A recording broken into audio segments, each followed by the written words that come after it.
go rock.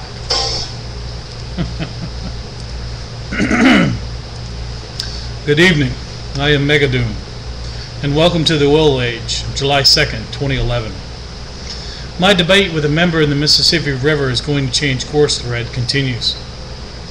This fellow hates the Corps and says the river is going to change course because of the floods of 2011. Well, here we are months later, and 23 pages of graphs, charts, pictures, and so on that attempted to show the levees and spillways were destined to collapse at any moment. Yet the river still flows solidly by New Orleans. Spillways are closed after they performed perfectly in doing what they were built for. And the only lasting effect is a lot of dredge work needed up and down the Mississippi from all the silt that was carried with the floodwaters. The Atchafalaya evacuees are back in their home.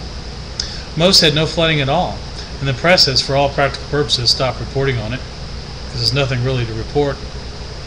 The Corps is just a bunch of engineers with a mandate to protect businesses and commercial interests up and down the river, whose infrastructure took decades to build.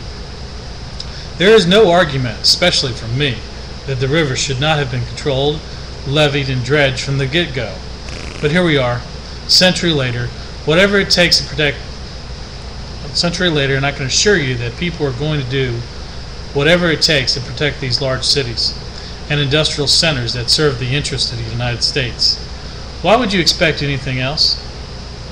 They will fail one day because there won't be enough resources to maintain the energy-intensive river control system, but by then, I'm sure most of the world will be in ruins and will be a total wasteland. This member also had the nerve to question my Katrina account of why the Jefferson Parish deputies prevented the majority black Superdome crowds from marauding across the bridge. While I don't agree with what they did or how they did it, I do understand why they stopped them. If you doubt my integrity and my dedication to every human race, then here's my New Orleans EMS badge number, 241. I was there in the middle of it. Where were you? I don't recall seeing you out in that war zone. How dare you? The Fort Calhoun nuclear power plant appears to be swallowed up by the river, and the waters even appear higher. Haven't been able to confirm this, just looks that way from satellite photos. All we need now is for some nuclear engineers to be paddling around in canoes. Wouldn't that be a hoot? And then we have the Nuclear Regulatory Commission will probably point to their life vests to assure us that everything is fine and that all safety measures are being enforced. Don't forget your hard hats.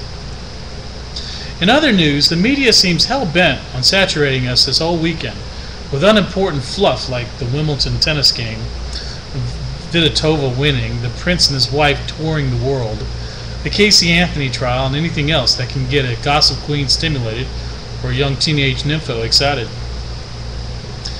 Obama says he wants to raise taxes to mitigate the growing deficits, but come on.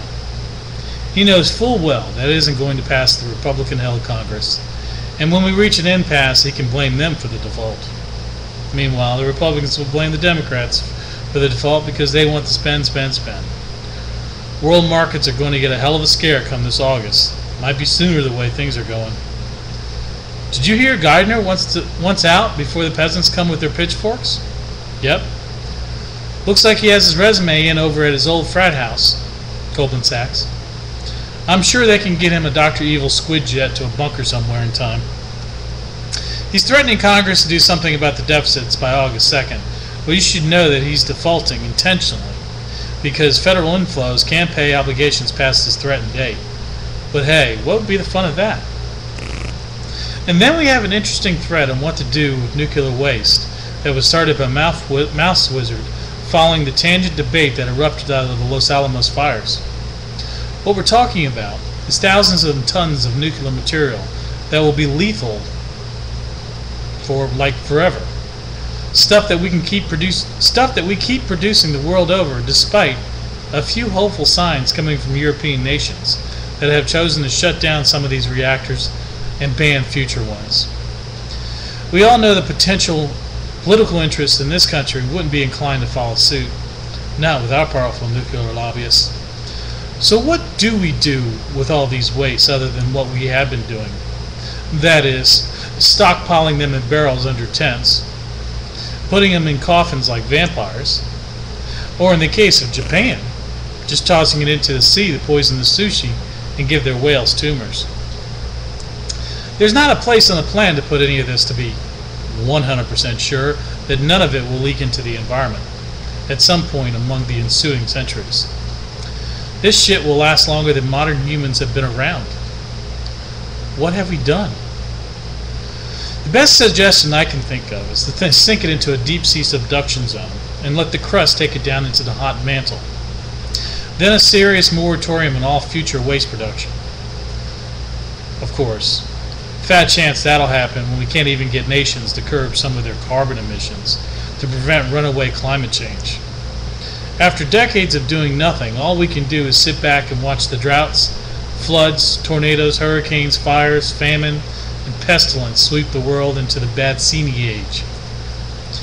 And finally, we have a oil 12-inch diameter pipeline break up in Montana, located about a mile south of Laurel on its way to Billings. About 124 people were evacuated due to fumes, and they've put out oil absorbency mats. I think 1,000 barrels of oil were released. Not to worry. I'm sure it'll be the last time anything like that happens again. Safety measures, regulations, they will prevent it, I'm sure. Oh, and I'm sure solar panel will save us too. I'm sure of it. Good evening, folks.